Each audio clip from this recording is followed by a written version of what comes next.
ఉండగా దేవుడు వ్రాత రూపకమైన ఆజ్ఞ వలన మన మీద రుణముగాను మనకు విరోధముగాను నుండిన పత్రమును మేకులతో సిలువకు కొట్టి, ఏ చేతితో అయితే ఆయన ధర్మశాస్త్రం రాసి మోషే చేతిలో పెట్టారో అదే ధర్మశాస్త్రమును మనకు విరోధముగా ఉన్నదని ఆయన ఏం చేశారంట, ఆ పత్రమును మేకులతో సిలువకు కొట్టి దాని మీద చేవ్రాతను తుడిచివేసి. ఎప్పుడైనా ఆలోచించారా దాని మీద ఏంటండి ఈ పత్రము, ఏంటండి సిలువకు కొట్టడం, దాని మీద ఉన్న చేవ్రాతను తుడిచివేయడం ఏంటని మీరు ఆలోచించారా?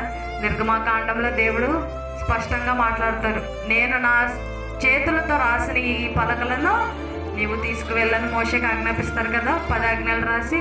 అదే చేవ్రాతను ప్రభు అయిన యేసుక్రీస్తు సిలువ వేయబడినప్పుడు ఆయన ఆ చేవ్రాతను తుడిచివేశారు. ఏదైతే ఆజ్ఞలుగా ఆ పాత నిబంధన కాలంలో లేకపోతే ధర్మశాస్త్రము అని పిలువబడుతున్న మాటలు ఏవైతే ఆయన చేతితో రాశారో ఆయన ఏం చేశారంటే అదే వ్రాతను మన కొరకు మనకు విరోధంగా ఉన్నాయని అవి ఏం చేశారంట, సిలువకు కొట్టి ఆ చేతులను ఆ చేవ్రాతను తుడిచివేశారు. మనము ఎన్నిక లేనటువంటి వారమే, మనము పాపములు చేశాము, మనము దోషములు చేశాము, మనం అయోగ్యులమే, దేవుని సన్నిధికి రావడానికి పాత్రలం కాదు. అయినప్పటికీ దేవుడు ఆయన యొక్క అమూల్యమైన ప్రేమ చొప్పున, ఆయన ఉన్నతమైన ప్రేమ చొప్పున మనల్ని రక్షించటానికి ఏదైతే ఆయన ఆజ్ఞ రూపంగా ఆయన పంపించారో అదే మాటలను ఆయన తుడిచివేశారు. ఇవన్నీ మనం ఆలోచన చేస్తున్నప్పుడు మారమనసు పొందడం అనేది చాలా చిన్న పని కదా. మన నోటితో ఒప్పుకొని మన హృదయంలో వేసే క్రీస్తుని మనం విశ్వసిస్తే మనము మారమనసు పొందినట్టు. ఆ యొక్క చిన్న కార్యం చేయడానికి మనం చాలా సంకోచిస్తూ ఉంటాం. అమ్మో, దేవుళ్ళలోకి వెళ్ళిపోతే నేను ఈ లోకంలో ఏవి అనుభవించలేనేమో, నేనేమీ చేయలేనేమో, అవన్నీ పక్కన పెడితే ఇవి కొంతకాలమే మనం ఉంటాం ఈ లోకంలో. మనిషి జీవితం ఆవిరి వంటిది, నీటి పొడుగు వంటిది కదా, ఇంతలో కనబడి అంతలో మాయమైపోయే ఆ జీవితం. ఈ జీవితం కొరకు మనం ఆలోచించుకుంటే మనం నిత్య జీవానికి వారసులము కాలేము. దేవుని యొక్క చిత్తం ఏమై ఉన్నదండి, యోహాను సువార్తలో స్పష్టంగా రాయబడి ఉంటుంది, ప్రతి ఒక్కరూ నిత్య జీవం పొందటే దేవుని చిత్తమై ఉన్నది. అది మనం జ్ఞాపకం చేసుకోవాలి. మనము ఈ అల్పకాల పాప భోగాల్ని అనుభవించాలని మనం ఆశపడినట్లయితే మనము ఆయన యొక్క రాజ్యాన్ని మనం చేరుకోవాలి. మన యొక్క జీవితాలను మార్చుకుందాం, మన యొక్క హృదయాన్ని సరి చేసుకుందాం, మారు మనసు పొందడం.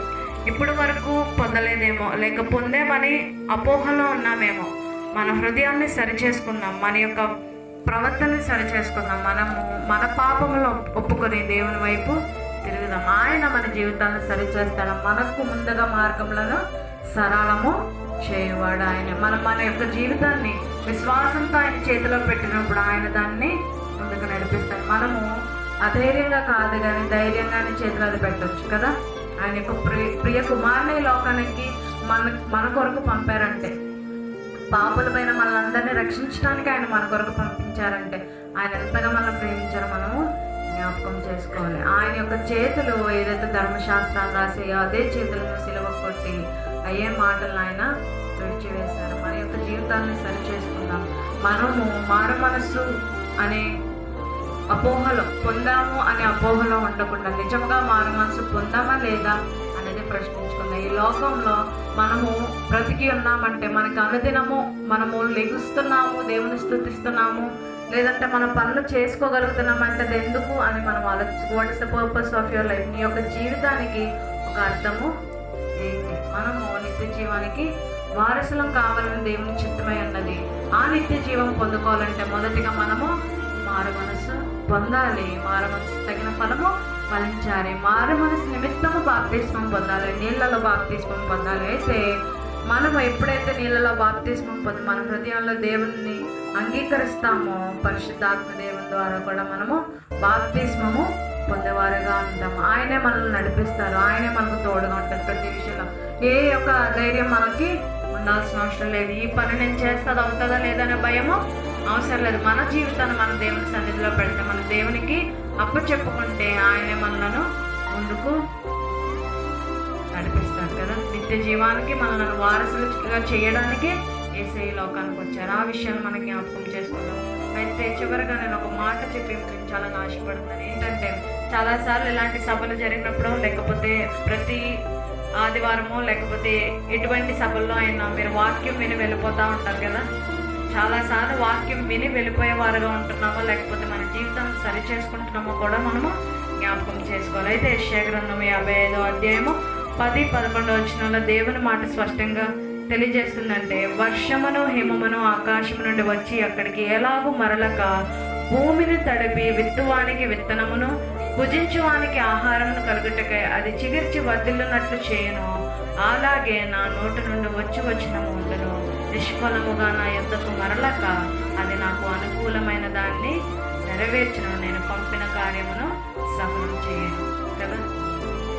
మనము ఈ మాటలు వింటున్నాము, కానీ దేవుని వాక్యం సెలవిస్తుంది, వర్షం ఏ రీతిగా అయితే ఆకాశం నుండి కురిచి విత్తిన విత్తనాన్ని ఫలింప చేస్తాదో, ఎలాగైతే దాని యొక్క కార్యాన్ని అది సఫలం చేస్తుందో, అలాగే దేవుని నోట నుండి వచ్చే ప్రతి మాట, అంటే దేవుని సేవకులు చెప్తున్న ప్రతి మాట, వారి నోట నుండి దేవుడు పలికిస్తున్న ప్రతి మాట ఎలా ఉంటుందంటే వర్షం పడినట్టుగా ఉంటుందన్నమాట.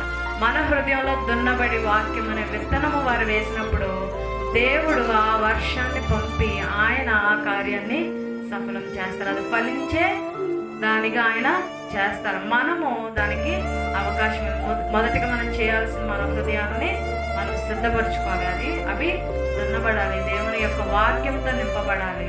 ఆ తర్వాత దేవుని యొక్క వర్షము, అంటే ఆయన నోటి నుండి వచ్చే ప్రతి మాట ఎలా అయితే దాని యొక్క కార్యాన్ని సఫలము చేస్తుందో, అలాగే ఆయన నోటి నుండి వచ్చే ప్రతి మాట కూడా అలాగే సఫలమవుతుంది. దేవుడు ఈ కొద్ది మాటలు